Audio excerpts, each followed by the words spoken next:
Following program is a production of the Barroom Network. It is intended for all audiences. Doug Buffone. This defense sucks. This is moronic. John Buffone. If your best run plays are coming off end arounds, there's a problem. Doug was behind the microphone first. He never held back.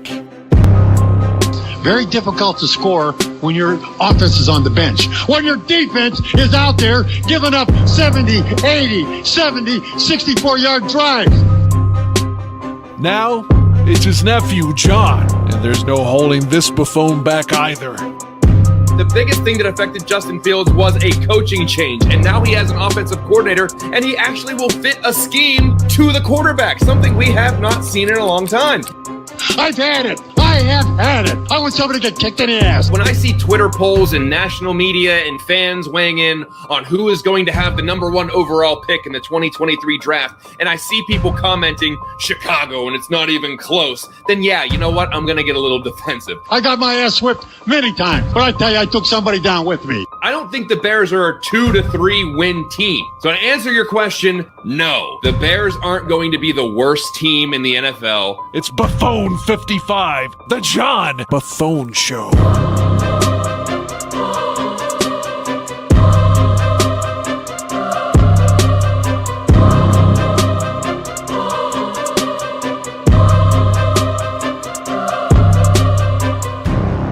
Damn right they're not the worst team in the league. Hello and welcome to another edition of Buffone 55, a fast-paced approach at breaking down those Chicago Bears. I'm John Buffone, and with me tonight is everyone's favorite barkeeper, Aldo Gandia. Aldo, how you doing tonight? Big news, by the way. The Bears dealt Robert Quinn today to the Philadelphia Eagles for a fourth-round pick. Quinn, of course, set the Bears' sack record last year with 18.5 sacks, but only one so far this season. We're going to have a lot more on that later. How you feeling? I'm feeling good. I'm a little disappointed with the return of Robert Quinn. I wish it could have been a higher pick or flipping towards a higher round, trading a third for a second or a second for a first. The Eagles have 2 first-rounders. But we'll talk more about that. I'm really fired up for today's show. And Alyssa is super busy covering the Robert Quinn news, so she couldn't make it tonight, and I'm happy to fill in.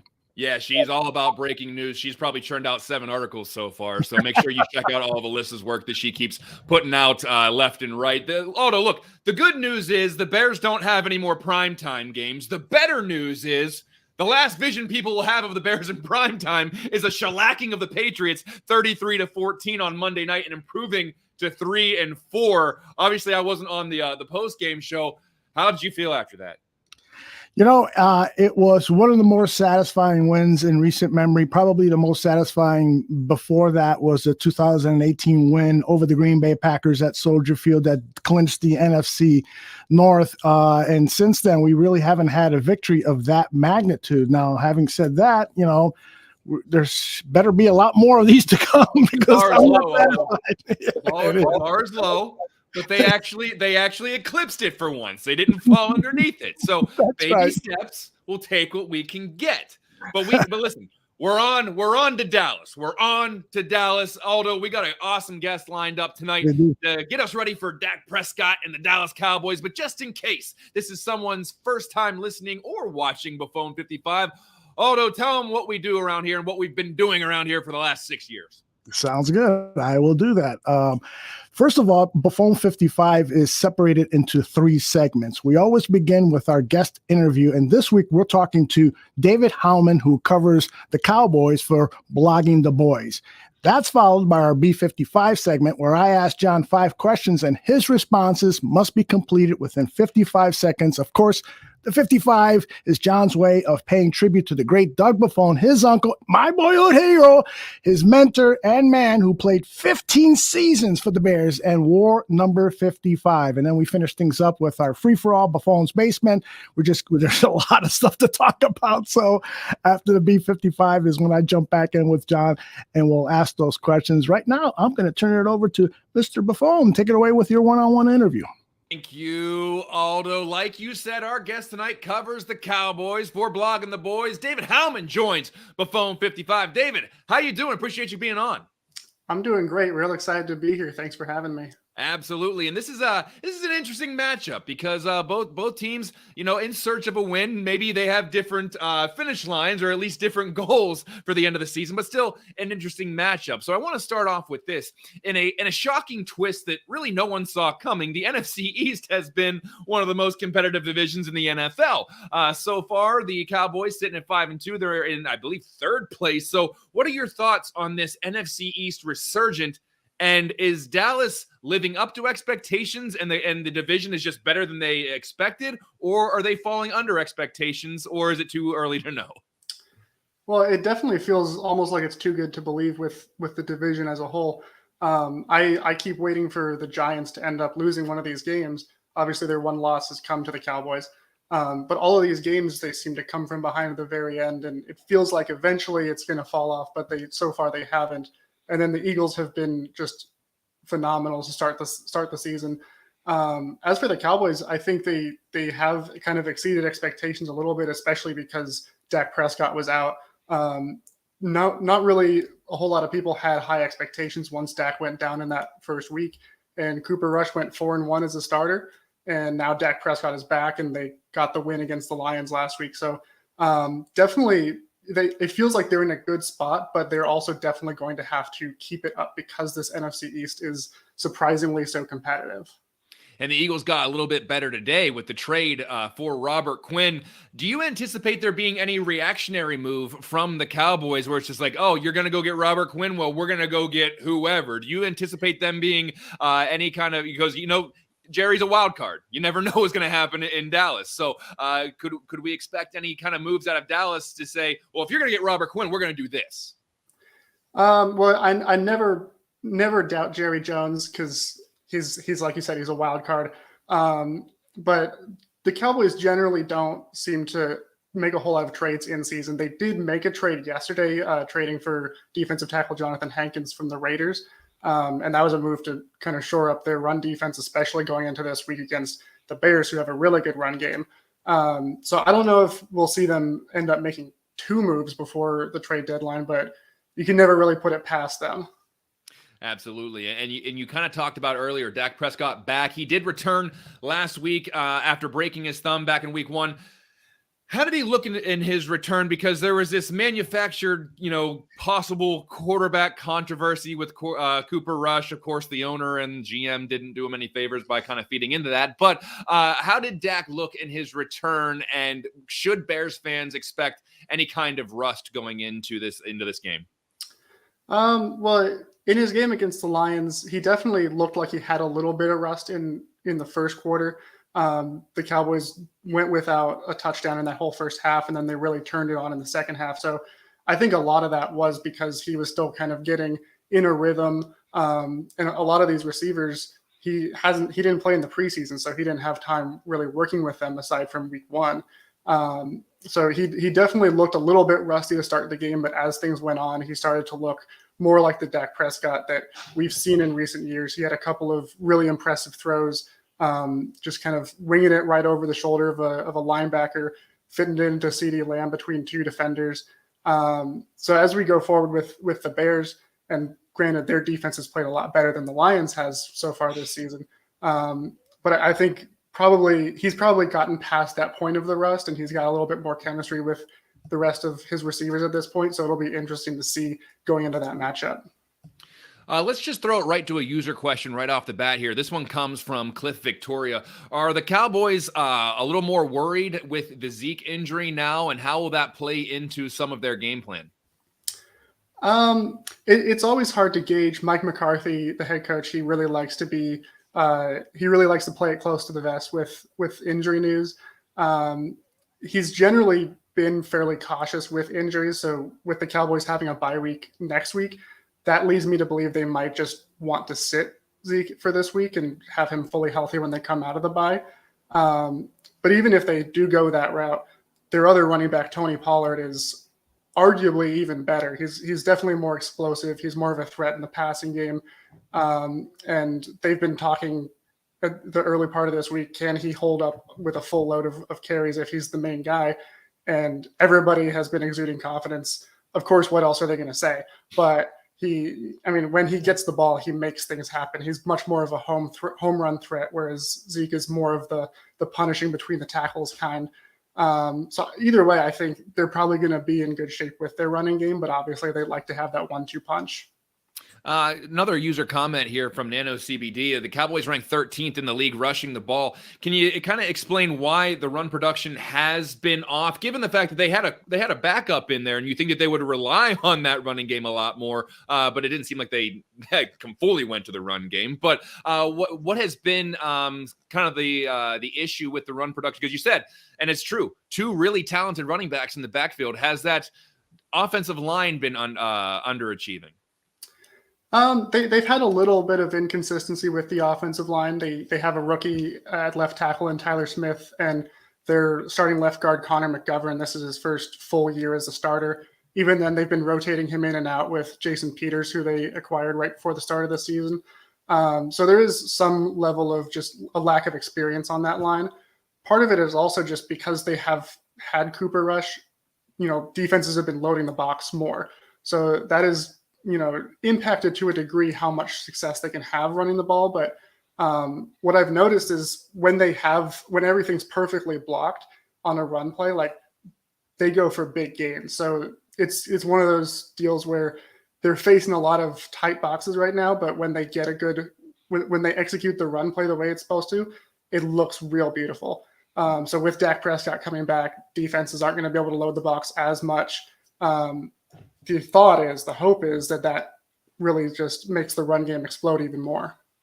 Let's talk about some of those weapons on the outside. CeeDee Lamb took the reins as the number 1 receiver in Dallas this year. What have been the early returns and the reports on CeeDee Lamb and this wide receiving core as a whole? Because there was a lot of questions about this group going into the season. You lose, Gallup was hurt going into the year. You deal Amari Cooper, and you have a rookie that could be stepping up into a prominent position. So what's kind of the overall report on this wide receiving group, specifically CeeDee Lamb? Yeah, CeeDee Lamb he's been good. I think the general consensus is that he hasn't been great yet. He hasn't shown it yet. Now, the caveat there is he's played most of the season with Cooper Rush. Most of his experience so far has been with Dak Prescott. So how is that going to change now that Prescott's throwing the ball again? Remains to be seen. He had a good game against Detroit, but also the Lions were definitely focusing on him more in the pass game. But he's shown flashes throughout this season where he looks like he can be that dominant guy that they want him to be, but he hasn't quite put it all together yet. Outside of him, Michael Gallup, as you mentioned, he was hurt to start the season. He came back and he is, he's playing well, but he definitely isn't quite back to 100% yet, kind of to be expected. And then Noah Brown has really come out of nowhere. He's been a longtime special teams guy, mostly used as a blocking wide receiver for much of his time in Dallas. And he's had a really strong year as an actual receiver and making a lot of big plays, big catches, although he did fumble in the red zone last week against the Lions. But he's been surprisingly effective, and that's part of the reason why their third-round rookie Jalen Tolbert hasn't seen the field hardly at all.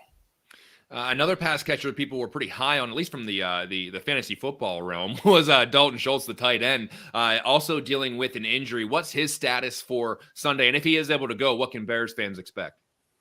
Well, he's been playing banged up. He has a partial PCL tear. So those are kind of it's one of those things where you can play through it, but also when it hurts, it makes it really difficult to play through it. So when he first got that injury, he missed a week, came back for 2 games, and then ended up being an inactive against Philadelphia 2 weeks ago. So they're kind of just taking it case by case, and he isn't playing a full load of snaps. So I would expect that he'll probably still be playing against Chicago, but he might not be necessarily on the field for every snap. But they have 2 rookie tight ends behind him in Jake Ferguson and Peyton Hendershot that have really stepped up as well. Ferguson got a touchdown catch 2 weeks ago. Hendershot got one this past week. So they have a really surprisingly good tight end room that's stepping up with the injury for Schultz. And throughout his career, Dak has really liked his tight end. So that's going to be a big factor against this defense. Let's switch sides of the ball now. I want to go to another user question. Luke asks, how effective can the Bears be at stopping Parsons with chips and double teams? Obviously, Micah Parsons is someone that requires a lot more attention. So has anyone been effective against him this year, and what have they done to do that? I mean, Micah Parsons is just utterly phenomenal, and it's insane, and it's a real pleasure getting to watch him every week. I think the only team that has really had much of any success against him so far this year was the Eagles, and a big part of that was they pretty much built their whole RPO game around targeting Parsons, and they really have a unique personnel to do that because they have Jalen Hurts and he's such a mobile quarterback and he's good throwing on the run. The Lions definitely did not try to replicate that because Jared Goff is not Jalen Hurts. But Justin Fields has a very similar skill set. So I'm going to be very curious to see if Chicago tries and emulates that. But even in that Philadelphia game, it worked really well in neutralizing him for the first half. And then in the second half, Dan Quinn, the defensive coordinator, got in, made some adjustments, and Parsons had a huge game in the second half and had a couple sacks. So it's not really – he's not someone that you can necessarily stop, but you can kind of contain him for bits and pieces here and there. Another question from the chat room comes from Jordan, and in true Jordan fashion, he was able to get 9 questions into one comment here. But let's just start with, do you think Hankins comes in and actually plays this week? What's the report on Tristan Hill? And let's just move to that last one where what do you think Dan Quinn can do to corral some of Justin Fields' runs? Because he was very effective running the ball on designed runs last week. What do you think that the Cowboys can do there? So take your pick at all 3 of those questions there. Well, I would expect Hankins does come in and play. He probably is not going to be on the field for every snap, especially because he just got here. But I mean, his role is very simple. He's going to be space-eating nose tackle, and that really doesn't require a whole lot of knowledge with the scheme. Like, he is good at what he does, and that's why they got him. And he's going to fill in and do his role. Tristan Hill has been a really pleasant surprise. He's been somebody that over in Cowboys land, we all kind of wrote off in the offseason and thought he was probably either going to be a trade candidate or might even just get cut at the end of preseason. He's caught on, and he's got a recurring role as a pass rusher. And even this past week against the Lions was a big part of their run defense in the middle. So he's really blossoming after having a kind of rough start to his career. And then as far as how they're going to try and stop Justin Fields, especially after this last week where he really started using his legs. In the game against Philadelphia, where they had kind of a similar challenge with Jalen Hurts being such a mobile quarterback, they used one of their safeties, Donovan Wilson, as sort of a spy, and they really played him in more of a robber role, but with his priority being watching the quarterback, and if he starts taking off, to go after him. Obviously, the Cowboys lost that game. Defensively, it was their worst performance of the season, but they still, they were able to hold the Eagles in check better than most teams have. So I would imagine we'll see a similar approach there with Wilson. He's a very rangy safety, very good tackler, so that would make sense. But Dan Quinn is also one of those coordinators that he just comes up with the craziest stuff. So who knows? He might throw something completely new at us. And you said you bring in Hankins to try to solidify that run defense. Obviously, the Bears are going to try to run the football with both Khalil Herbert and David Montgomery. Do you anticipate there being more success for the Bears on the ground, given what you've seen so far, even with reinforcements coming in? Yeah, I would imagine the Bears will be able to have some success. The run defense has really been the bigger weakness for this Dallas defense so far. They were able to get some favorable results against both Detroit and Philadelphia the last 2 weeks. So it has been trending in the right direction for them. And the thought is bringing in Hankins will, finish shoring that up. But I mean, the Bears are a really good run team. I've been really impressed watching them so far this year and the way that they've been able to create space for both of those running backs. And they both run with so much conviction that I think if there's an area where the Bears can really pull off the upset, it's going to be through the running game and through really just committing to it. Of course, the other challenge there is on the other side, the defense has to prevent Dak Prescott on the offense from getting off to a hot start to where you aren't forced to abandon the run. But I think that that's definitely an opportunity for Chicago. Another question about Micah Parsons from the chat room. This one's from Luke again. Is Parsons good against the run, and can the Bears take advantage of his aggressiveness by running at him? Now, listen, I've been watching Micah Parsons since he was a high schooler in Harrisburg. I'm from Central Pennsylvania. I've seen him play in high school. He ran the ball. Obviously, watched him at Penn State. He's an athletic freak. But is there any opportunity there to take advantage of that aggressiveness and try to misdirection or whatever have you, or is he just controlled enough where he can just make up ground?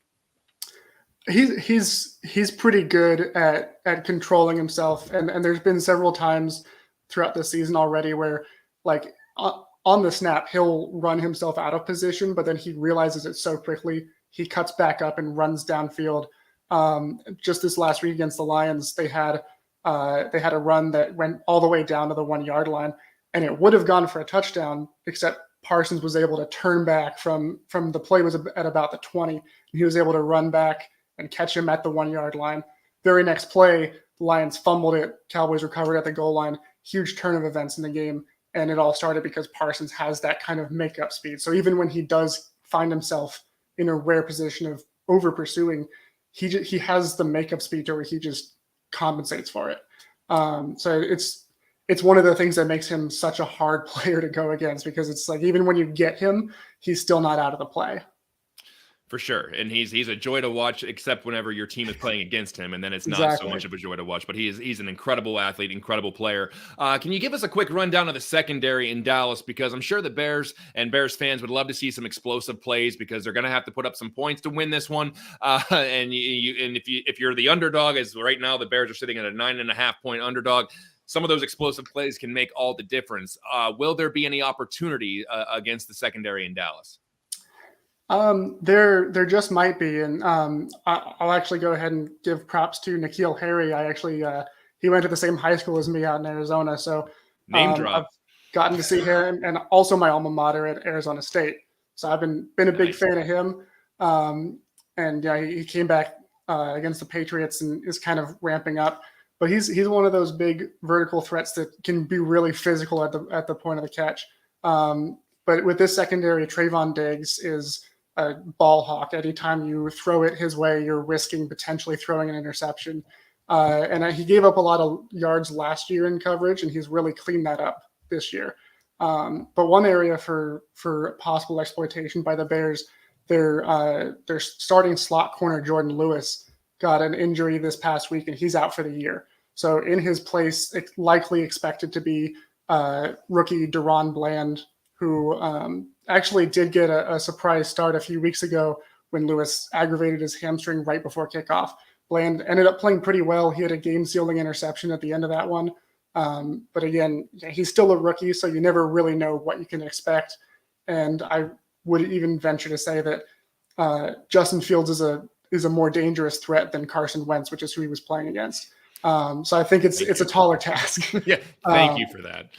Yeah, so that'll probably be something I'll be watching closely to see how the Bears attack him, and I would expect that they'll throw at him a lot and just kind of test to see where his level of preparedness is.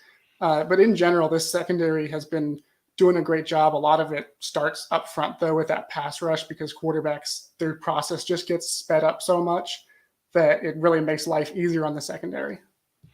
Another user question. This one's more along the lines of the Dallas media, which is always an interesting ask. How do they feel about the Bears as an opponent? And I want to expand on that just a little bit, because I don't know if they're really talking about the Bears that much this week. But what is the biggest talking point around the Dallas Cowboys? Is it the underachieving? Is it the quarterback? Is it Mike McCarthy? What seems to be the main talking points in Dallas as far as the media goes?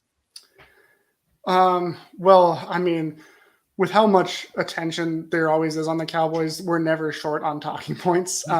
True. But I would say probably the biggest through line so far for this season has just been how surprisingly good they've looked in all phases, especially because of the injury with Dak. Although with him coming back now, so much is focused on him coming back, how he played. And of course, there's some people that still take the track of he didn't actually look that good. He missed this one throw, and he's not completely healthy, which is, it happens. But I think it's been kind of surprisingly positive so far, which we're not really used to with the Cowboys. Generally, there's always something to find to really complain about. And so far, it seems like they're doing a lot of things right. And you just kind of worry, is the other shoe going to drop at this point? Yeah, we understand that feeling in Chicago all too well. Before we get you out of here, like I said, Cowboys currently 9.5-point favorites. So double-ended question here. What's your prediction for the game, and do the Cowboys cover that 9.5 points? That's a good question. My prediction is that it'll probably be closer than that point spread. So I don't think that they'll cover. I do think that the Cowboys probably will win, just because they, I want to give props to the Bears, because I think that they've got a lot of good things going right now, and they look really impressive against the Patriots. Matt Eberflus coached for 7 seasons in Dallas, and I'm a big fan of him and everything that he brings to the table. I think they are definitely headed in the right direction, but the Cowboys so far this season have played like one of the better teams in the NFC. I think that they'll end up coming out with a win, but they're going to definitely have their hands full. And one more user question before we cut you loose. This one's from J2K. He says, David, I heard Jerry Jones had a bit of a dust-up with Robert Kraft at the owners' meeting, which I believe on his interview he said he handled in poor taste or something of that nature. He handled poorly. Any insight on what that was all about? From what I heard, that was a case of they were kind of arguing over whether or not to give Roger Goodell an extension as commissioner. Jerry and Roger have never really gotten along. They don't see eye to eye, and Jerry wants a new commissioner, which gains him some fans from time to time. So I think that was the main driver there. But Jerry, he always has things where he says something, and then a few minutes later he has to end up taking it back. Yeah, you know what? It, like you said, it keeps things interesting in Dallas. You never have a dull moment. You always have something to talk about, especially whenever you have an owner that basically he has his own, interview spot the day after the game, and he's also your GM, and so he's a very charismatic guy. He's been doing it for a long time, so it's good for you. It's good for the media. So I can't fault you for that. But hey, before we get you out of here, can you tell our listeners and our viewers how they can listen and read your work and what you're working on, and how they can interact with you on social media and all that good stuff? Yeah, so I'm on Twitter at _DH44_. I have to bracket it with those underscores. And you can read my stuff at bloggingtheboys.com, putting out articles usually at least once every day. Cowboys always give us stuff to talk about, so I'm never short on that. And then every now and then I'm making guest appearances on various podcasts in our Blogging the Boys podcast network, which is available on the website, on Spotify, and also on our YouTube channel. Excellent stuff. David Howman covering the Cowboys for Blogging the Boys. We appreciate you being on. And like I tell every guest that comes on Buffone 55, we will talk to you when the Bears and Cowboys inevitably meet in the NFC Championship game. Can't wait for it. Thank you for having me. All right. Take care. We'll be back with more Buffone 55 right after this.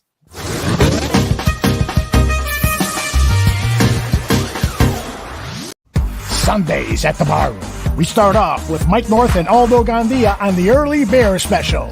And then it's 5 Bears Fanatics on the Barfly Tailgate Show. That's followed by fantasy football advice from 2 fantasy football experts. And at halftime and after every Bears game, it's Bear Football. Subscribe to the Bar Room Network now.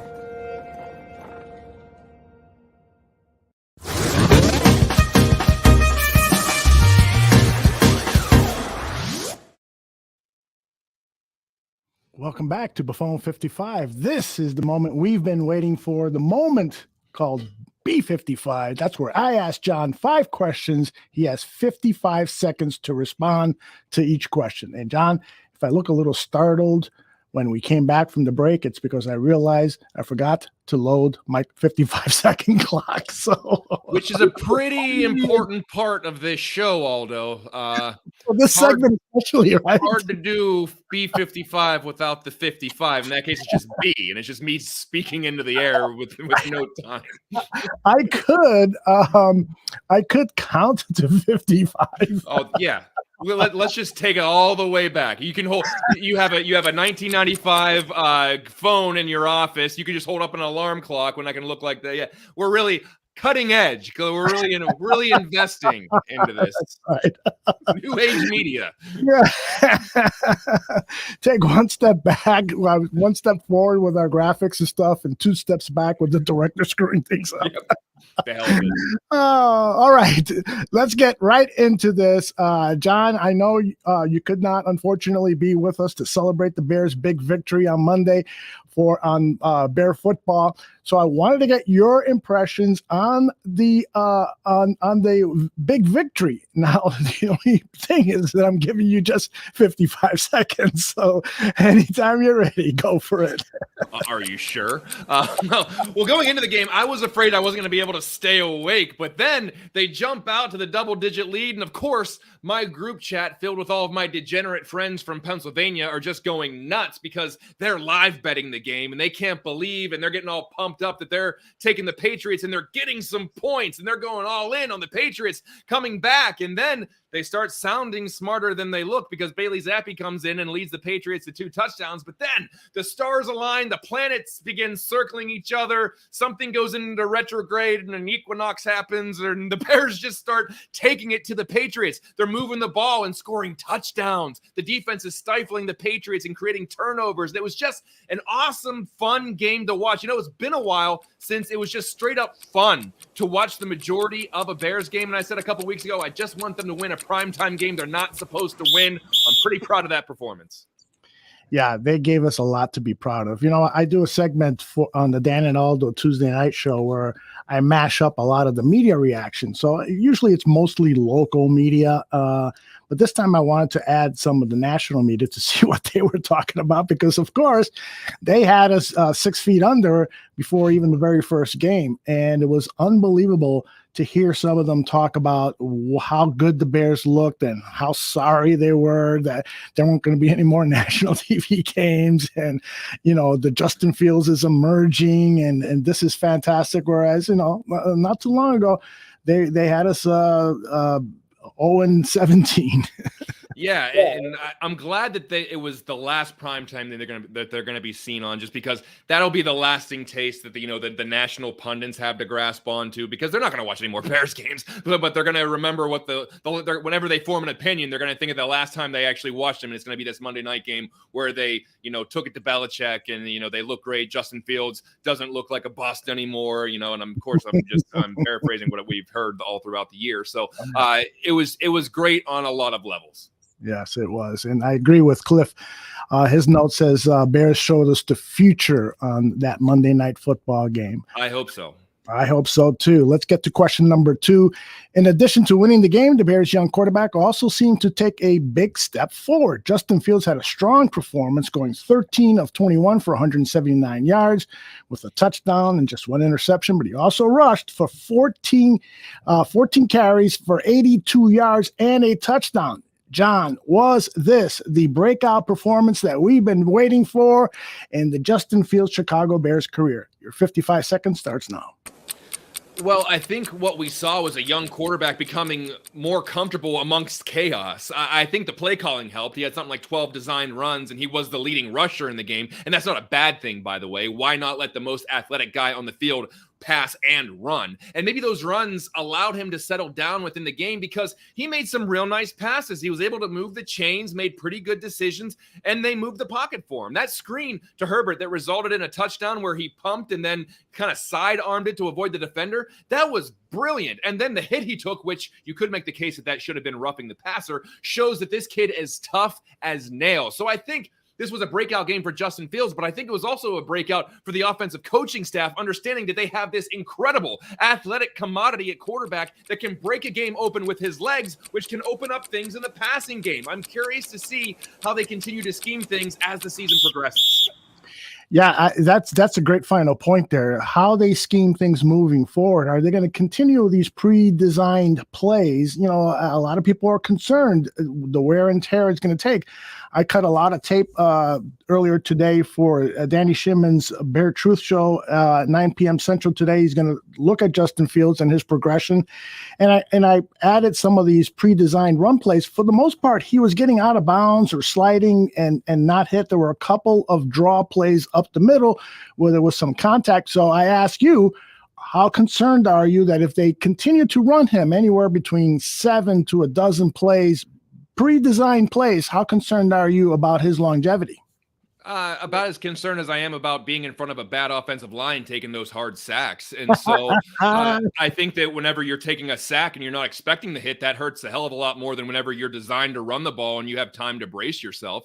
If they really harp on protecting yourself, we're gonna call you run plays, but get your ass out of bounds or you will slide. Don't try to be a hero every week. I think that, or every run, that this is fine. I mean, we've seen guys who are mobile be able to have a good amount of those design runs.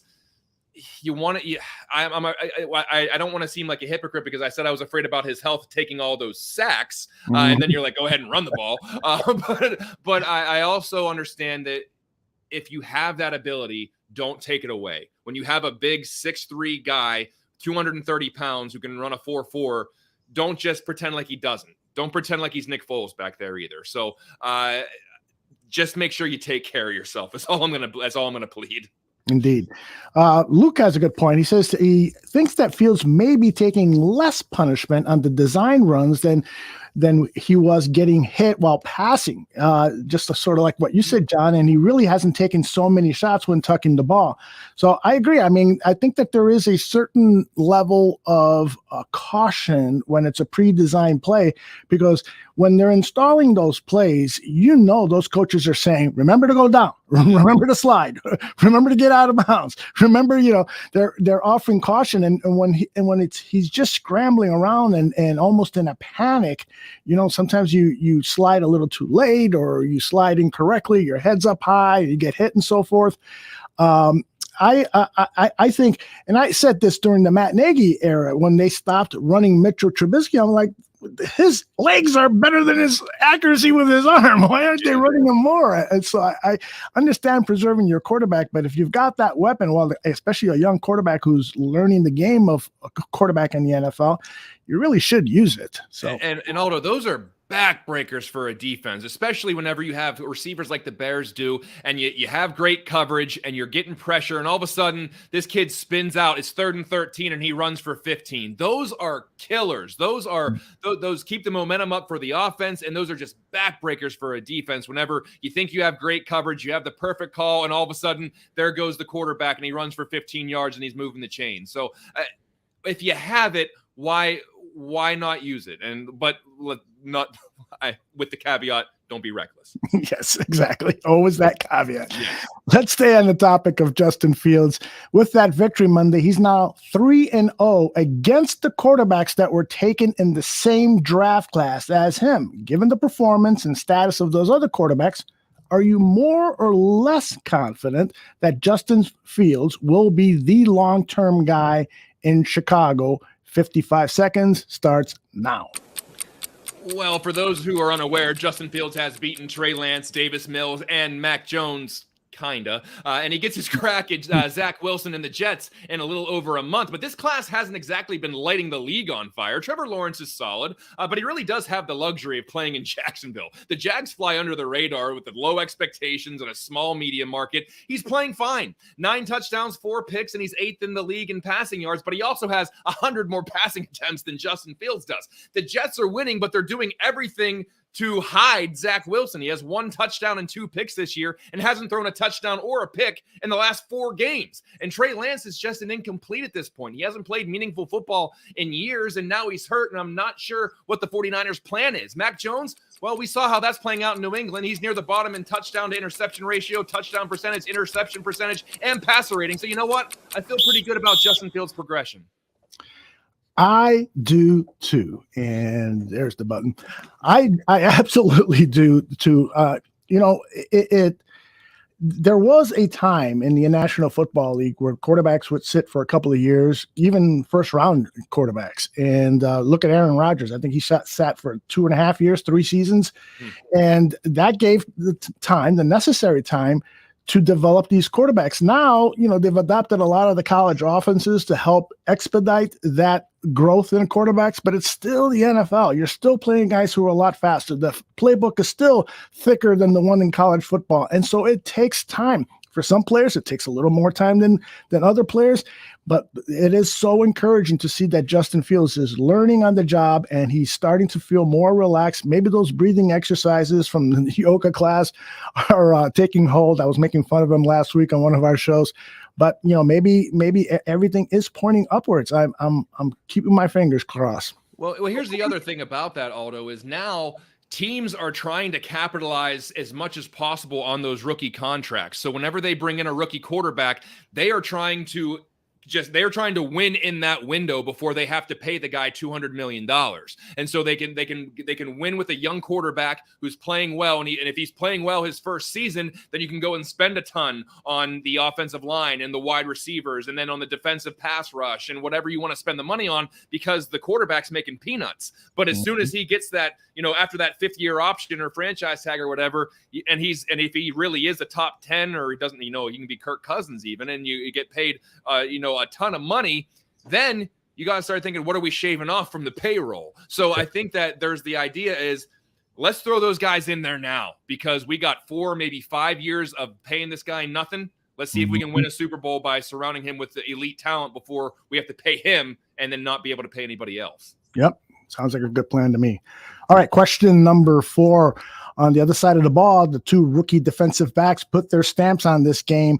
Jaquan Brisker made 5 tackles with an incredible interception of Mac Jones, and Kyler Gordon, essentially, he put the exclamation point on the game with his 4th quarter pick of Bailey Zappi. I will never get used to saying that name.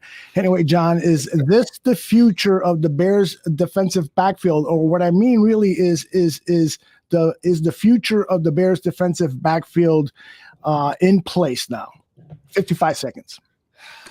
Well, when you look at this unit, you have Jalen Johnson, Eddie Jackson, who has been rejuvenated in this particular defense, Jaquan Brisker, Kyler Gordon, hell, throw Kindle Vildor in there. But my point is, you have 2 guys in Johnson and Jackson who are established veterans, although Johnson's only 23, which is wild to think about. And I think Jaquan Brisker is actually a day older than Jalen Johnson. But at any rate, you have a great balance of experience and youth and athleticism. I know Kyler Gordon's under a microscope because there's this odd dynamic that he's the guy they picked over George Pickens. So because the offense was struggling so much, that there's more heat on Kyler Gordon, which is kind of crazy. But if you want to look at it at that point, if you want to look at it from that point, I'm all ears. Looks like Pickens going to be a menace, but let's look at what cannot be changed. It looks like the Bears won't have to heavily invest in the defensive backfield for quite some time, at least from a draft capital standpoint. You're allowed to be excited about that. You're allowed to be excited about what they got in the defensive backfield.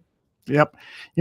John, this team is 3-4. I don't know if they would have 3 victories if they didn't have the type of defense that they have. This defense really has kept them in every game and is a big part of the victories that they've had. So, you had to invest on both sides of the football. And so the Bears chose to go defense first.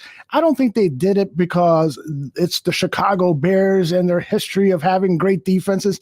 I think it was truly, as Ryan Poe said, they paid attention to the board. They had a need at cornerback and safety. The board said these are the 2 best players, and probably the wide receivers who they had close to that, they waited and decided to go with the defensive backfield. I'm glad that they did. I would have supported, of course, any wide receiver they would have chosen and take that wait-see attitude. But these 2 young guys, man, they look very, very impressive. And I'm with you, man. This is a good thing for the Chicago Bears. And we'll see what happens down the road here, but there's the adage that you can draft defense and pay offense. And we've seen what happens whenever your top 5 or 6 guys that you have on the payroll and the 5 biggest contracts you have on the roster are on the defensive side of the ball. We've seen that recently with the Chicago Bears, with Khalil Mack and Robert Quinn and Akeem Hicks and Eddie Jackson. And, what happens is those guys get hurt and they miss 5 or 6 games because it's their high collision positions, and then your highest paid players aren't on the field, and so you can pay your quarterback and pay your wide receivers. And most likely they're going to be. I mean, it's football; anybody can get hurt. But whenever you think about who can get hurt more, sometimes it's on the defensive side of the ball, and we've seen that sometimes you catch lightning in a bottle, like 2018, where they were surprisingly healthy and they had an incredible defense, and they were able to ride that throughout the year. But then what happened in 2019? People started getting hurt, and they weren't performing at the same level. So we'll see what the actual plan is here. And like you said, I wouldn't have been mad if they took George Pickens. I love George Pickens. I think he's going to be a great wide receiver. Am I gonna just let it eat at me for the next 2 years that Kyler Gordon's on this team? Absolutely not. This is what cannot be changed now. And I think they have a really good foundation in the defensive backfield. Yeah, and Ryan asked the question, what should we draft first in the first round next season? I always start at the offensive and defensive line of scrimmage. If you can find that difference-making 3-tech defensive tackle, you go with him. Or if you can find an offensive lineman, I loved it, left tackle from Northwestern. He might play interior in the NFL, but any one of those 2 positions would be fantastic. Do you have a preference right now if you're just thinking about position players? Yeah, because I want a wide receiver. And the reason I want that, and not because I think that, you're talking to a Buffone. I love defense. But the issue is, look at the market, if the free agent market at wide receiver. It's terrible. Draft a guy, and there are actually some pretty good free agents on the offensive line that they can go out and get. They can go sign some guys that can contribute right away in free agency on the offensive line. I'm not sure about the defensive line, but I know that that's bad. I know that the market is bad at wide receiver. I'm not going to overpay for Alan Lazard. I'm not going to overpay for Julio Jones or whoever the hell else is out there whenever the market's that bad. So I could take a receiver. Now, a lot of that depends on where they're picking. I mean, if they're all the receivers are gone by that point, then fine. But I'm not really. You have to let it play out first. The Bears, everyone thought they were going to have a top 5 pick, but there's 9 teams that have worse records than the Bears right now. So we'll see how it plays out. That is right. Well, and Jordan says that's why the Bears would be smart to trade for a wide receiver now and draft another highly. So you'd have. I understand that.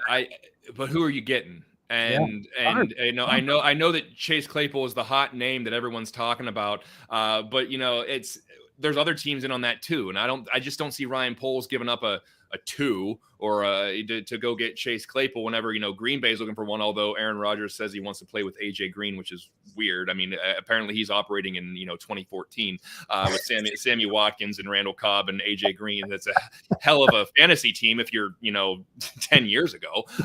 But it's all about who's going to be available and what are you going to give up for it. And Jerry Jeudy's a good name. I love his athleticism, and we'll see if the Broncos are willing to part with him. Now, if Nathaniel Hackett loses again on that London game on Sunday, he could be bounced, and maybe the Broncos are looking to move some things around, although they're pretty invested at the quarterback position right now. I mean, Russell Wilson, whether you like him or not, and he's not playing well right now, they signed him to that contract. He's going to be there. So I don't know if they're going to have a $250 or a $230 million quarterback and just say, you know what, we're taking all your receivers. So we'll see. It's about who wants to actually give up a commodity at this point, and what are you going to give up for it? So if they could, that's great. I would think that maybe there's going to be a disgruntled receiver in the offseason they could maybe go after. My go-to, and anyone who listens to the show, I say Mike Evans every time, because I don't think Tom Brady's going to be in Tampa Bay next year. If he's going to continue playing, I think he's going to go somewhere else. I think he's done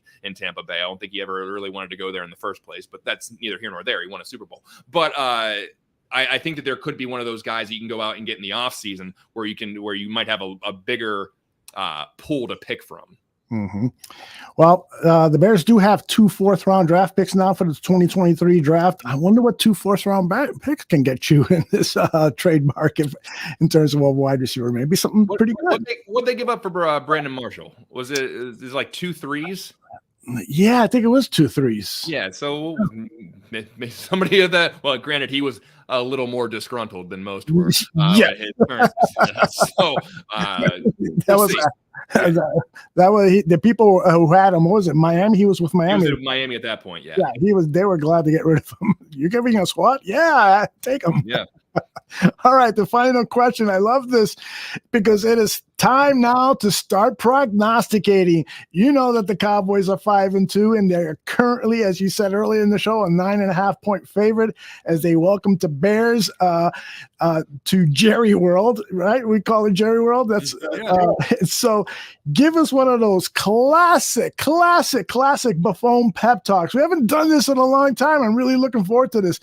John, you did give the best pep talk. So give us one of those pep talks that we will then wrap and send over to Hallis Hall for the players to listen to. Take it away, buddy.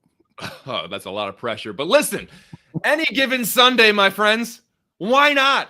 We saw a Bears team take a big step forward against the Patriots, against a coach that has historically eaten up young quarterbacks. And if they keep designing runs and rollouts and do some of the same things they did on Monday night, they're going to be able to score some points. Then they're getting Dak Prescott, who might still be a little rusty, and the Bears defense is only allowing about 18.9 points per game. Granted, Dallas is only allowing 14.9, but that means this could be a low-scoring game that's close in the fourth quarter and could come down to a big defensive play. Why not? We've seen them do it before. The Cowboys' passing attack statistically hasn't been that much more explosive than the Bears, albeit with a backup quarterback that some were trying to make a quarterback controversy over. But I believe in momentum. I'm a believer in momentum. I believe that coming off a powerful win like that can have lasting effects. Maybe I'm being a prisoner of the moment. But why not? Who cares? Why not have some confidence? It's better than being miserable all the time and talking about why we're going to lose. So let's play the game and find out. We'll be back with more Buffone 55 right after this.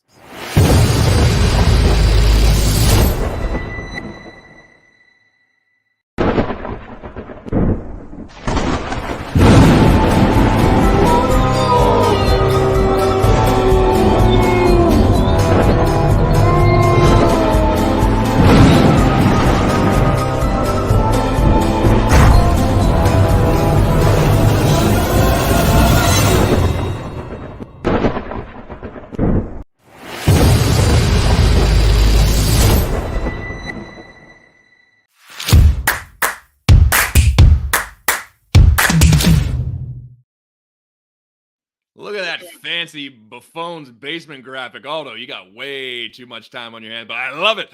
I love it. Now it's time for Buffone's basement, where we just have a free-for-all talking some Bears. And there's a lot to talk about, but nothing bigger at this moment than the trade that went down today. Robert Quinn going to Philadelphia for a 4th-round pick. Aldo, we've talked about Quinn potentially being a trade target all year. And we talked about it before the season even started. Should they trade Robert Quinn? His stock was never going to be higher, coming off an 18.5 sack season last year. He's 32 years old. Should they see what they can get for him? Now, they probably could have got more if they would have sold then, probably got more than a 4th-round pick, but it's hard, when you have a young team like that and you see the kind of reaction that Roquan Smith has to Robert Quinn being traded, where he gets emotional on the podium with Robert Quinn leaving town. That shows you the impact that he had as far as his leadership, showing people how to be a professional. So he did bring that as much as he did not bring the stats that we were hoping that he would bring along with it. But what was your initial reaction to the Quinn trade? Well, before I'll give you that, let's take a look at Roquan and his breakdown at the podium today. Yeah. What do you make of Robert's time here? And what do you man, sucks. I'm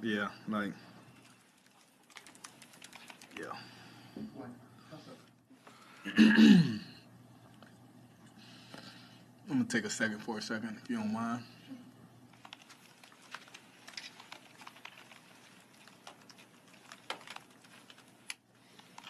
No, I have a great deal of respect for that guy, Damn.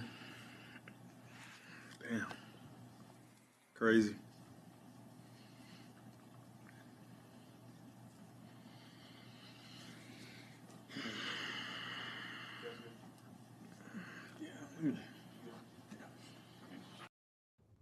John, that says a lot. I mean, that says so much. And so that's why I'm a little bit concerned about this team at a point where we're coming off such a huge victory.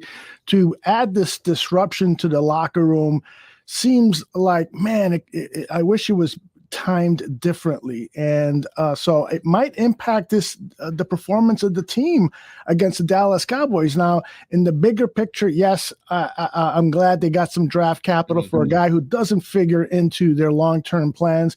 But I just wonder, is this young general manager not getting the best return on trades as perhaps somebody more experienced would be? The trade for Khalil Mack didn't really result in the kind of payback that I expected for a guy of Khalil Mack's stature. And I understand the extenuating circumstances, but the Bears picked up part of Mack's salary. Now they're going to pick up part of Quinn's salary. I was in the DM with some Bears fans, and I said, man, why don't you just say to them, listen, I'm going to send you my 3rd round draft pick, and Robert Quinn, I'm going to pick up as much as I can out of his salary that's a CBA will allow, and then we flip picks. You give me that low 1st round draft pick, and then when they say no, all right, then give me that 2nd round draft pick, and I'll give you a 4th round pick, Quinn, and pay his salary. Something like that to me would have been a better return on investment than getting a sole 4th rounder that hopefully we'll hit on and possibly we won't. So we'll see. Well, it comes down to what the market is as well. I mean, it's if you're Philadelphia and you're already undefeated and you're already playing really well, and the Bears are trying to pull leverage on you and say, give us a better pick, you're like, no, we're actually doing fine without him. This would be a great luxury item to add to our defense, but we'll give you this. And if not, go find someone else that'll give you something better. And if there's not, then it's like, oh crap. All right then. Now, if they would have traded him earlier, like before the season, what do they get for him? Do they get a 3rd round pick and then they don't have to eat the salary? If someone is, they think they're a pass rusher away and this guy's coming off 18.5 sacks and he set a franchise record of sacks going into, September, do you get a 3rd and that team, takes on the contract? Who's to say? I mean, we can debate that back and forth without ever really knowing. But the fact of the matter is, they're getting a 4th round pick. They are eating the salary now. I don't know the specific details of this, of how much money is being paid. They say the majority thing. I don't think they're paying any of his. Are they paying any of his salary for next year? Because I feel the way it looks like, I've got a tweet from. Pro Football Focus is Brad, who does the salary cap stuff for them. He says the max the Bears could retain is $6.4 million with a minimum salary traveling to Philadelphia, and that's what the Bears did. That was the only way this was getting done. A 4th is a great return. Bears are still saving $622,000 heading to Philly from not rolling over into 2023. John, I'm not a math major. I'm not a finance major. My wife handles all that. Do you know what that means? there's a reason there's an Esquire after his name there, and why he understands it a lot better than I do. But when it comes down to brass tacks, I feel like they wouldn't have done this unless they're going to save some money against the cap next year.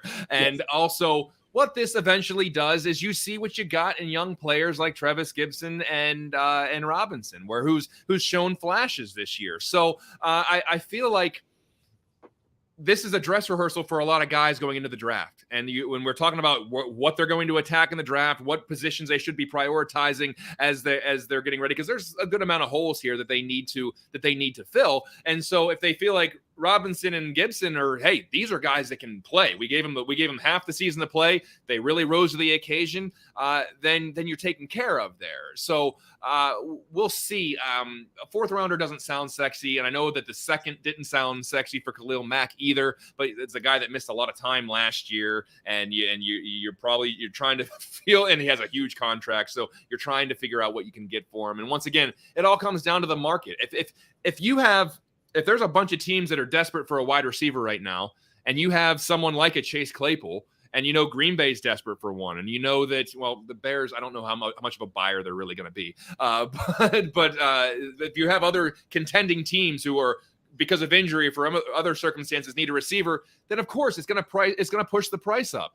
But if there's not a demand for that, it's just you're not going to get as much as you think what he's worth. And so I think Poles made a decision here that he needs to get a look at some of these other guys that are on the roster, and you can flip that. A fourth rounder is not just a throwaway. I mean, there's plenty of guys that go in the fourth round who are great. Eddie Jackson's a fourth rounder.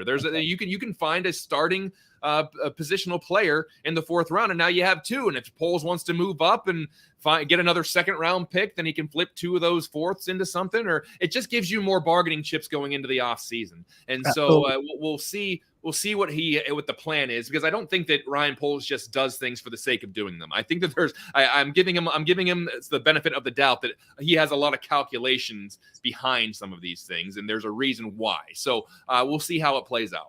Yeah, and Jordan asked, why am I so disappointed Quinn wasn't going to be paid his bonus to stay on the roster next season?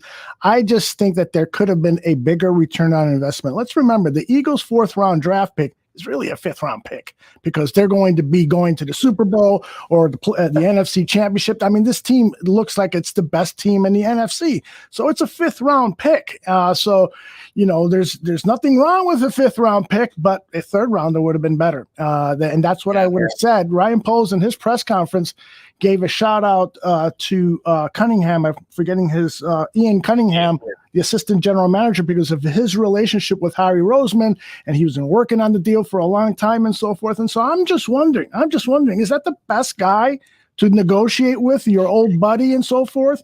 The teacher, the pupil is making a trade with the teacher. I'm just wondering if there could have been a better return on investment.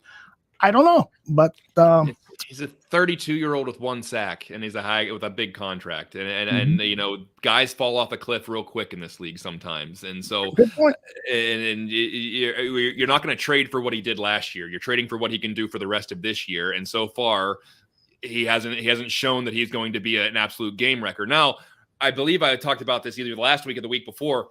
Quinn had I think 12 sacks in the last 8 games last year. He really turned it on in the latter part of the season. Maybe he's just a slow starter in his age. He needs to stretch a little bit. He needs to get ready for the late push of the season. So he very well may be a great addition to that Philadelphia defense, and he may average a sack a game or whatever. But I think for what you're paying for, you're not going to look at a guy who's in his 30s and has one sack this year and say, you know what, we're going to have a second round pick for that guy, because he's not going to be on their team next year. They're not going to pick. They're not going to pick up his contract for the next year. What is he owed, like $15 million, $16 million, or whatever it is. Right. He's a rental. I feel like this guy's a rental because his guaranteed money's gone. Like, it's all taken care of after this year. And so they're paying for a guy to help them with the Super Bowl rush or Super Bowl push. He's a Von Miller, so to speak, but not Von Miller was much better whenever he got traded to the Rams. So I get it. I'm not angry about the return. Well, I would have loved a third rounder because, like you said, it's going to be a high pick in that round. But I mean, it is what it is. Yeah. By the way, Jordan is mocking me, saying I have a lot of faith in Jalen Hurts. And yeah, I do. I loved him coming out of Alabama. I thought he was going to be. You remember, John? I remember. Yeah, he was a big Jalen Hurts guy. Yeah, exactly. And he's taken that Justin Fields development course, and he's had the different head coaches and so forth that has retarded his progress. But the guy is being mentioned as an NFC MVP candidate. So, yeah, I do have a lot of faith in Jalen Hurts, and I have a lot of faith in that entire squad and that organization. So, as much as I hate to say it, especially to John Buffone, who lives not too far from Philadelphia and has heard enough praise for the Eagles, I think that's the reality. Yeah. And, we're talking about, obviously this is a big news of the day. And so, of course, the very next thing is, well, who else could be on the trade block? And so I don't foresee anyone else being traded from this team this year, but I could be wrong. Aldo, what do you think? Yeah, I agree with you. I think, everybody's talking about David Montgomery perhaps being moved because this is the last year of his contract and so forth. And Ryan Poles told the media, he's one of my favorite players on the Chicago Bears when he met with the media Monday night before the game. And so it would be another huge blow. You think Roquan Smith was emotional at the press conference. If they were to move David Montgomery, oh my goodness. I mean, this guy's a team leader. He's a team captain. I agree with a tweet from Neil Stopchinski today. You don't trade your team leaders like that. And Robert Quinn was a team leader, but he was a quiet team leader. David Montgomery has, he got even praise from George McCaskey last season. So I'd be shocked if they trade David Montgomery. And then as for his prospects, Montgomery's prospects of being re-signed, doubtful, but I bet they'll tell him, listen, go out in the market, see what you can get, and if we can match it, we will. And so we'll see what happens. I know they like him a lot. Yeah, I'm on the same wavelength there, where I think that they're going to let him test the market after this year, but the running back pool in free agency is much deeper than wide receiver, so he's not going to go and get a huge contract this year. But I don't think you trade him either, because if you trade him and then Khalil Herbert gets hurt, then you're a running team with Ebner as your number one. And that's going to set you back. Like you like to have that 1-2 punch with Khalil Herbert and David Montgomery. And if that's your bread and butter, and let's just say they pick up a win, and you're going up on the trade deadline, and you're coming off of some pretty promising, even if they go out and they punch the Cowboys in the mouth and they lose a close game, but they run the ball well. Basically, if you trade David Montgomery, you're saying, hey, guys, we're completely punting on the season. And I know that they're not going anywhere. You and I know that. You and I know they're not going to the playoffs. Everyone knows they're not going to win a championship this year. But to rip that heart out of the locker room, midway through the season, it would be tough, because you're basically saying, hey, you guys that have been putting all this on the line for this team this year, screw it, we're going to get rid of this guy, and then everything's going to be on Khalil Herbert, and then he could potentially, if he gets hurt, then then you're a run team without running back. Exactly. and so got to be very careful. Yeah, I mean, if they're true to the word that they are rebuilding, but it's one of those rebuilds where they expect to win, you can't trade the key guys to your offense. And I know in one of our earlier shows today, Chubbs was on. He was saying, well, I wouldn't mind it because Herbert is really the number one. He's a better back. I think part of the reason that Herbert is so effective is because he doesn't have to play as many downs, and that David Montgomery, they're basically splitting the carries right down the middle, as you mentioned, John. In fact, this is Eberflus was asked about, because a couple of weeks ago, he said they will play whoever has the hot hand. And he was asked to, as he reevaluated that. Yeah, we really like the 1-2 punch there, and we're going to continue to do that. They both bring an added element to the game for us, so we're going to keep using both guys. And we feel that's a real strength for us on our running game, and in the passing game. So we're excited about having both those guys for us. Yeah. I'd be surprised if Montgomery is moved. I'm surprised, that I'd be surprised if there are any more moves. What about, and we even talk about it because it's not sexy, but pass blocking. If you're gonna move off David Montgomery, you're good with just Khalil Herbert being back there? You're worried about the health of your franchise quarterback or your highly drafted quarterback. You're gonna get rid of your best pass blocking back. I don't know about that. So I don't foresee any other. I don't foresee any other moves going into the trade deadline. And to explain why not a championship this year. Why not a champion? I hope they do. I mean, I'll be cheering for it, but I mean, I'm trying to be realistic while being positive. And right now, I don't think they're in a position to win a championship, but I'll be rooting for them to win every week. So let's see if that can happen. Yeah, please explain. I don't know how much more I have to explain, but yeah, I'll add to that. I just don't think they have championship personnel yet. I think they're getting closer. Now, who knows this ragtag muffin group that he's put together? I mean, who are you talking about here? Equanimous St. Brown, Dante Pettis, and are your second and third weapons at pass catching. N'Keal Harry, a failed first round draft pick with the Patriots. That's why we're doubtful that they're going to make it to the playoffs. They don't have a roster that is worthy of withstanding the storm of 17 regular season games, and they're already off to a bad start with not having won an NFC contest. So they've got 2 or 3 teams ahead of them in the wild card standings. It's going to be very, very difficult. But hell, John and I are going to be cheering for them to win every single game. I never cheer for them to lose. And Cliff Victoria's comment made me laugh. Wait for the Buffalo game, and that question will be answered. Well done, Cliff. Yeah, but yeah. So let's move on to the roster as it's constructed now. I do want to talk about the offensive line because Lucas Patrick gets moved to IR, which means your boy Sam Mustipher's back in. So Yeah, this guy has 9 lives with the Chicago Bears, man. He's back. So what are your prospects for this offensive line? I saw St. Omni. We're an hour in and no one's calling for Alex Leatherwood. What are you feeling? How are you feeling about the offensive line? Listen, it's definitely not the best offensive line, and it's definitely not the worst offensive line, because if you are saying they're the worst, then you really haven't looked at too many other NFL games. The fact of the matter is that college schools, football programs are not churning out great offensive linemen like they used to, because they don't coach it well.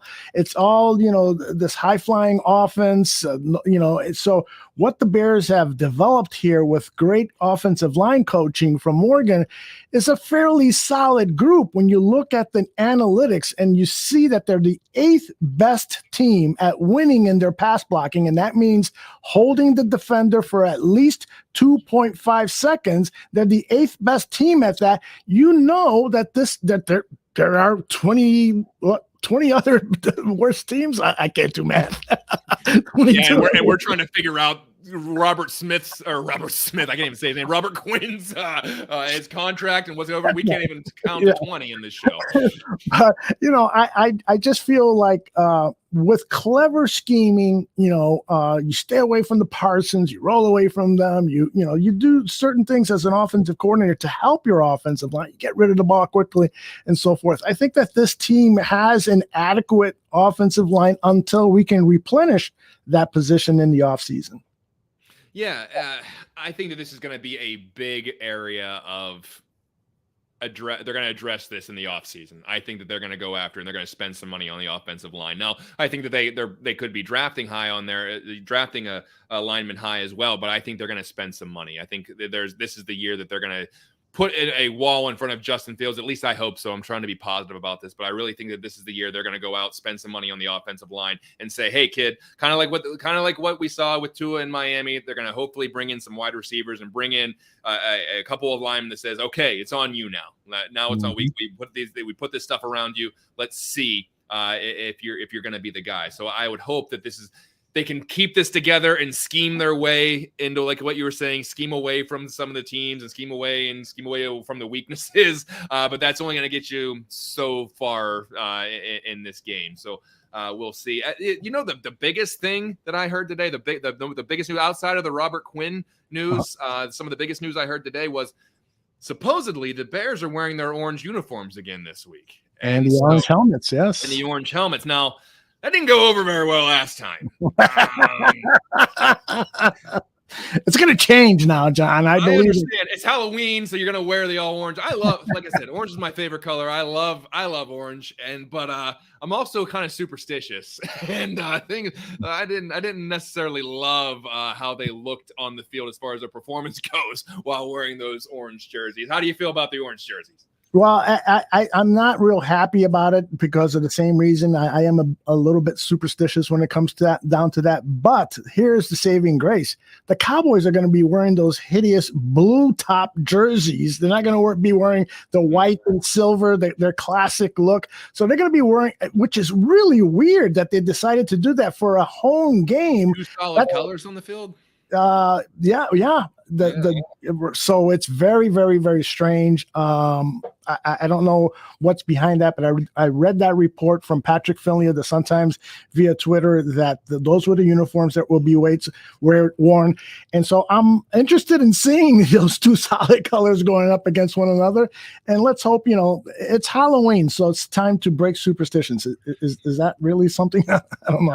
You made that up, but I'll roll with it. I love that. Torian Whitfield, I love that. Hopefully they wear navy pants. That I would like that. If they wore the navy pants with the orange, that would really spark it. We talked about this before. I just want to see the all whites, white pants, white jerseys, me too. blue, navy blue helmet with the white C. I just want it one time, hopefully against a team who they can beat. So it does, so it doesn't have some kind of superstition against it. But we talk a lot about, we were talking about the trade market and what could happen and, the off season. I want to talk about the division a little bit because the NFC North is not that strong of a division. It's really not. It's not a powerhouse, and it's not top heavy like it used to be, with Green Bay being this juggernaut that's insurmountable. Look at them; they're very beatable. And so we're talking about the Rodgers is upset about everything, and is he really gonna stick with this team? He could just retire and say, "You're not giving me enough. I'm out of here."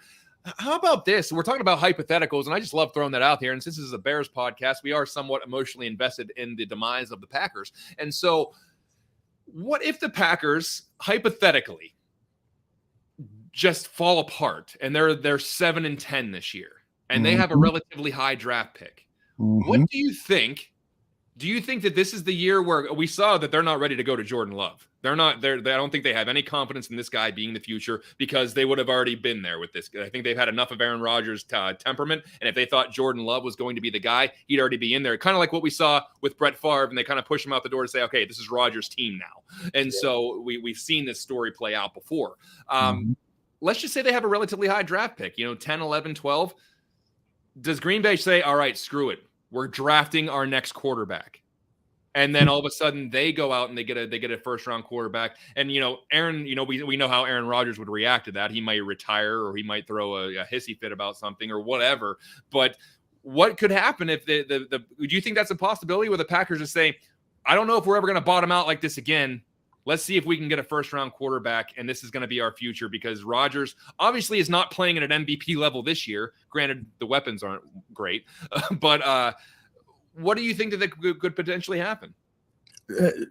John, my brain just went because I have not thought about that. And if that were to happen, people who cover the NFL and the Green Bay Packers, the national media would love that added storyline, the drama. Will Aaron Rodgers report to camp? Will he retire? Will he demand the trade? Well, and who, will Jordan Love be in camp to compete against the new rookie quarterback? It's a great story. I hope it happens. And I truly do believe that this Green Bay Packers team is in trouble. One of the things that people were talking most about this Packer team was their defense coming into the season. Well, they're not playing nearly up to expectations. And then you've got a quarterback who is basically throwing his teammates under the bus. He's on on his regular podcast, and he talked about the players who have been missing assignments, that they should be benched and so forth. Who does that? What leader does that? What quarterback does that?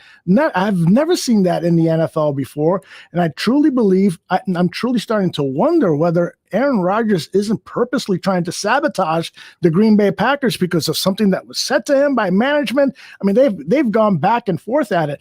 I don't trust that guy now. He's just a fishy, super suspicious character who's only wants to feed his own ego. So I hope they lose every game the rest of the way. They draft another quarterback, and all that drama unfolds right in front of my eyes. I don't think that he is one of those, and I'm going to be diplomatic about this. I don't feel like he is one of those guys that is the nurturing type to young players, where it's like, it's my job to take you under my wing. He's not a Ryan Fitzpatrick. He's not he's not a McCown. He's not one of those guys that's just like, what's good for the goose is good for the gander kind of thing. So I'm gonna look out for you. I'm gonna take you under my wing and show you something. He's more along the lines of, I'm gonna come do my job and I'm gonna be the best at it, and you better be on my level or I'm gonna start screaming at you. And I think, to an extent, Brady might have a little bit of that in him too, where he's so meticulous about his preparation. He expects everyone to be on that level. But if this is not gonna, I don't think this is gonna end well in Green Bay, because he's another year closer to 40. I don't know what wide receiver they're gonna bring in. Like you said, the defense that everyone talked about, possibly being the best defense in the NFL, has not performed up to that level. We saw the Bears being able to run the ball on them. So I'm throwing this out because I don't think that they're going to go 7-10, but there is that real possibility that things could bottom out and that they could have a relatively high draft pick. And if Green Bay thinks, hey, we may not be in this position again, or if they really love one of the prospects coming out and they say, we got to go get this guy. And you know what? Rodgers is going to play this yo-yo act every year where, am I retiring? Am I not? Am I reporting? Am I not? And eventually you just got to be like, hey, we brought this guy in. He's gonna play after you're done.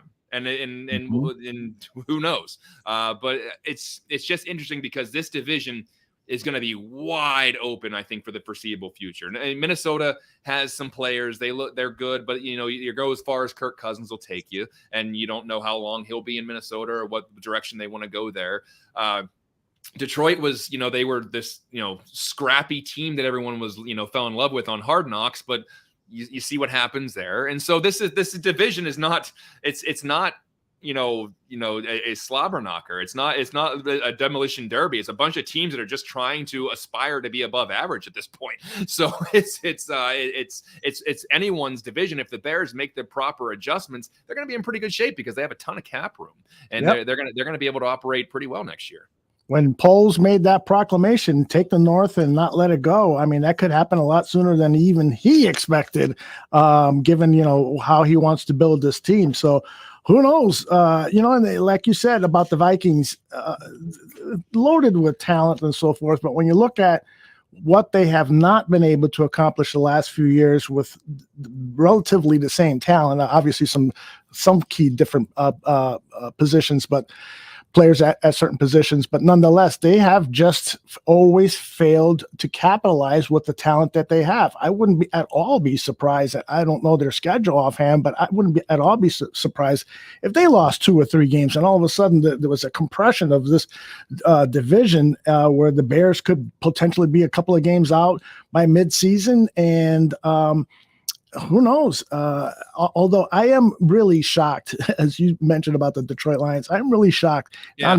Don Burr's not here, but that team has talent. It's just the head coach. I've said it from day one. I don't trust that guy. I don't know if he really knows what he's doing. He's a rah-rah guy. He's not a thinker, and you need thinkers at the head coaching position and good CEOs. And he just, when a guy is doing push-ups with his players and then needs 20 minutes to capture his breath during practice, I don't think that's a good idea, but I'm old-fashioned. That would be me. That would be me as a head coach, Aldo. And that's why I'd be a terrible head coach. But that would for a number of reasons, that just being one of them. Probably not the first reason, but one of the reasons I would not be a good head coach because I'd be out there I'd be like pushing us. I can do more push-ups than you. I can do more up-downs than you. And then I'd throw up in the corner and I'm like, oh, I missed 45 minutes of practice. So it probably would. I get it. And then remember in Hard Knocks where the position coaches, Deuce Staley and I forgot the other guy. They're basically competing against one another. Yeah. At least that's the way it was edited by HBO, that it seemed that they were much more interested in having bragging rights over their unit than they were in coaching their players up. I don't like camps like that. I don't like coaching staffs like that. I love the way Matt Eberflus is running this team and how he stresses the relationship between the position coach and the players. Those position coaches become friends and mentors and teachers and confidants of the players and really, really good teachers. And that's been part of the reason for the Bears' success this season. Yeah. And I saw. I'm not counting the Packers out because I know that the second that I say this, they're going to rip off like 10 straight wins, and I'm gonna look like a jackass after this.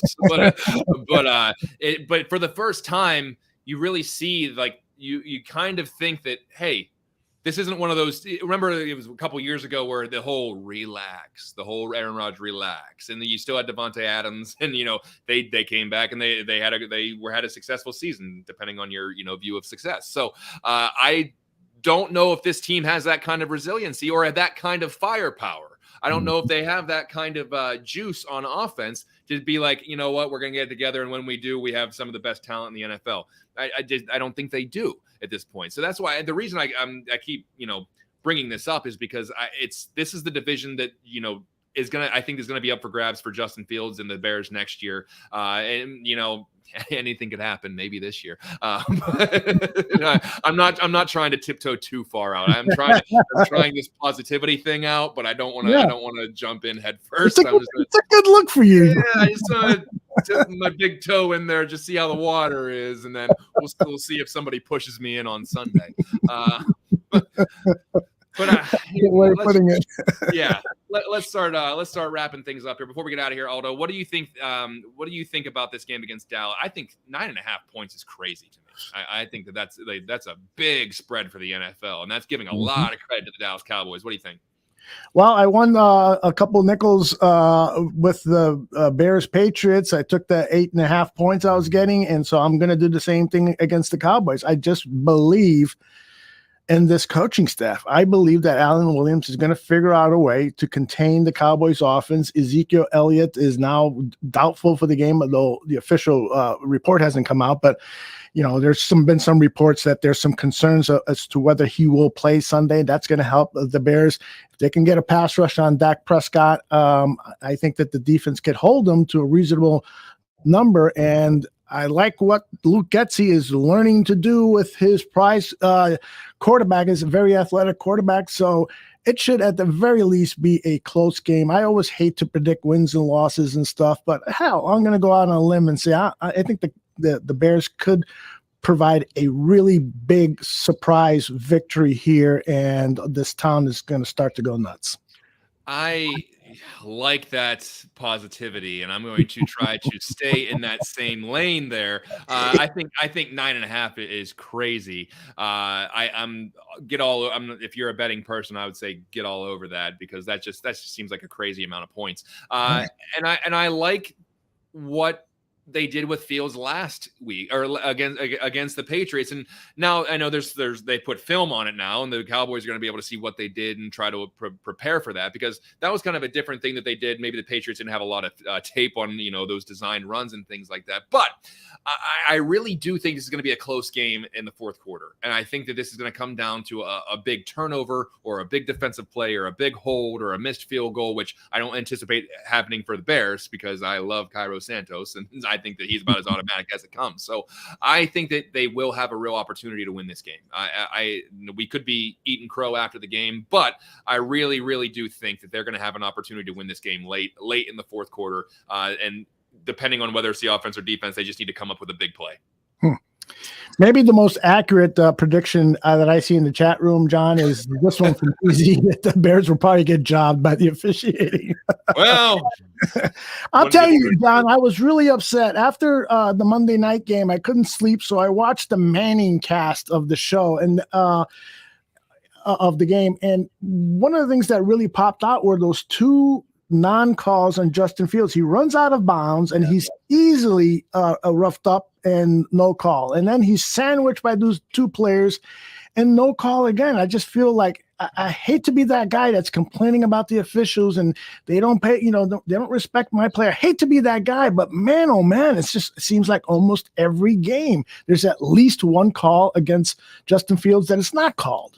Yeah, he's going to have to probably make an NFC Championship game before he starts getting those calls. I guess I guess that's how you have to earn the cachet to get those calls or whatever. But I absolutely thought, you look at some of those hits, you're just like, how are they calling flags on some of these other plays, and then that one's legit? Like, it's just like some of these real soft roughing the passer calls. It's just like, how is that roughing the passer, and then this one is not?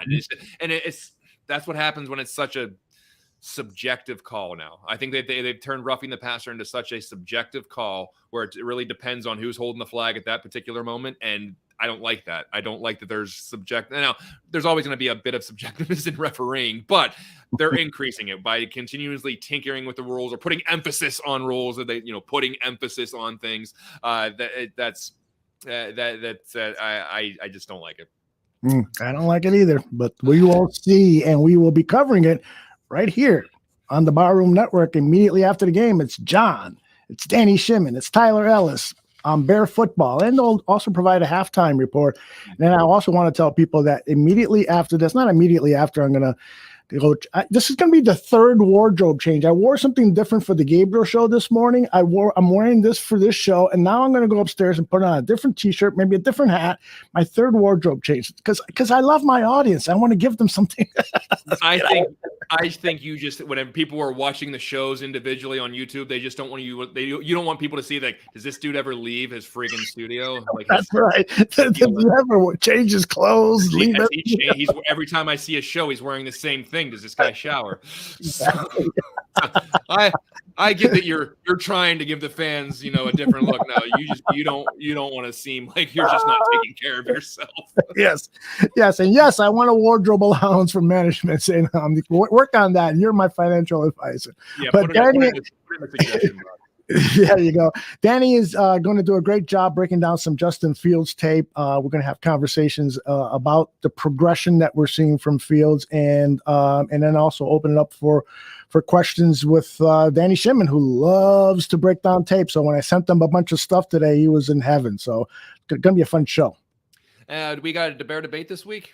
No, we don't, but we will have next week. We took a couple of weeks off to recharge some batteries, and so we'll be back next week with a couple of great guests that have tentative yeses on that. Excellent stuff. Well, that will do it for this edition of Buffone 55. We appreciate everybody tuning in, whether it's the live version, the podcast version, the audio version, or the video version. Appreciate each and every one of you. Can't believe people are still listening to this show 6 years after we started. It just blows my mind. And I love the community that we have in the chat room. It's most of the time, it's always respectful. It's always a great conversation. I love everyone throwing their questions in and their comments in. We have a lot of fun here. So I really do appreciate that. I really appreciate each and every one of you. So we'll move on to hopefully another victory Sunday and Monday, and then next victory Wednesday when Buffone 55 is back. But that will do it for this edition of Buffone 55. For Aldo Gandia, I'm John Buffone. We'll see you next time. Bye-bye.